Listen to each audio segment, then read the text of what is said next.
Tired of juggling appointments and losing track of valuable customer data? Let's dive into how you can seamlessly manage Zoho Bookings with Zoho CRM for ultimate organization.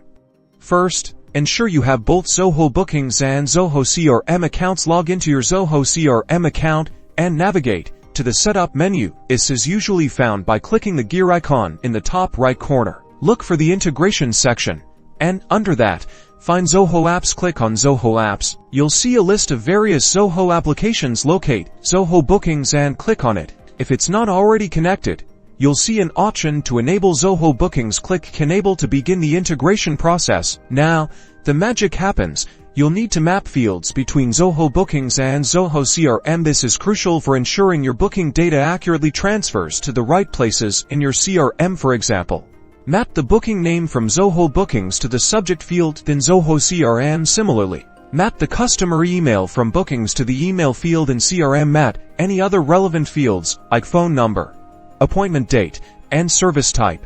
Once mapped, every new booking in Zoho Bookings will automatically create or update a contact record. In Zoho CRM, you can track appointment history directly within the contacts profile, giving you a complete view of your customer interactions. This helps you stay organized, personalize your communication, and ultimately improve your customer relationships.